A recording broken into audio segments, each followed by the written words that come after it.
तो टुकड़े गैंग के मुंह पर करारा कानूनी तमाचा और टुकड़े गैंग का लाडला तो दंगा बॉय निकला, दंगा मास्टर निकला उमर खालिद। बोलिए अब आप, बोलिए भाई असगर अली खान साहब, अब बोलिए अब आप। जो आपने कहा कि मरने वालों का धर्म नहीं होता, तो क्या दंगाइयों का भी धर्म नहीं होता ना? फिर दंगाइयों का धर्म देखकर क्यों बचाना? फिर अब आप बोलिए असगर अली खान। भाई नहीं होता, बिल्कुल सही कह रहे हैं जी।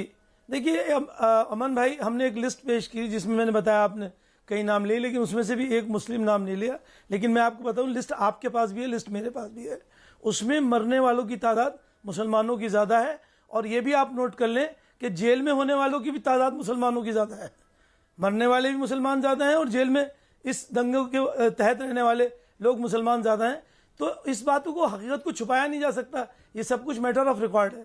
हम अगर इसकी बात करें, जिस अमन भाई 30 सेकंड एक सवाल पूछना है। अमन भाई ये अमन पूरा करने देते हैं उनको, फिर आप पूछिएगा। एक मिनट अभी पूछ लिए अमन भाई, ये जो ऑर्डर है ये बेल ऑर्डर है, ये कोई कन्विक्शन ऑर्डर नहीं है। इससे आप ये नहीं कह देंगे कि साहब वो आज भी मुलजिम है, मुजरिम नहीं है।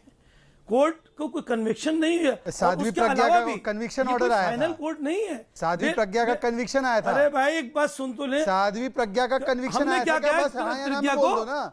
क्या कहा हमने? साध्वी प्रज्ञा का हमने क्या कहा प्रज्ञा को?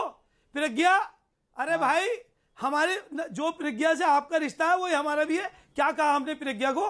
कोई कहा हो तो बताइए। पूरे हिंदू समाज को आतंकी कह दिया था साध्वी प्रज्ञा के आधार पर, कहा कि वो आतंकी है। कांग्रेस पार्टी ने कहा हिंदू टेरर है, और ये आप सभी लोग उनके इकोसिस्टम में पूरे आकर कहते थे रोज कि हिंदू टेरर है। हालांकि आप ये कहा कि नहीं कहा? आप अपने दिल पे हाथ रख के सवाल करिए।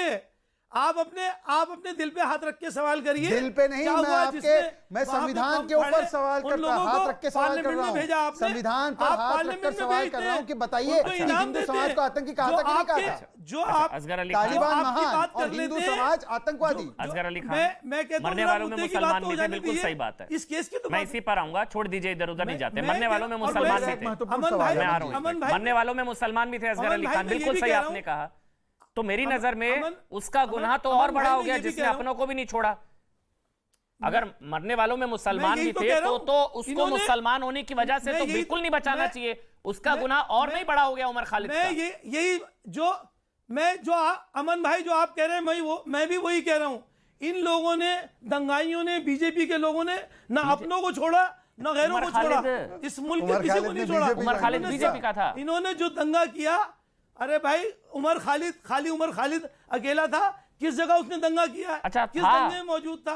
आप अगर उसकी स्पीचेस की बात कर रहे हैं, किसी दंगे में कहीं पत्थर, जिन लोगों ने तलवारें चलाई, गोलियां चलाई और दंगे किए मौके पे आगे लगाई, उनकी भी तस्वीरें दिखाई। ताहिर हुसैन बीजेपी से था क्या? उन लोगों को आप एक तरफा बोलने दीजिए उनको। अरे ताहिर हुसैन की आप बात कर रहे हैं ना, कौन सी पार्टी से था? ताहिर हुसैन के अलावा कोई किसी का नाम नहीं है।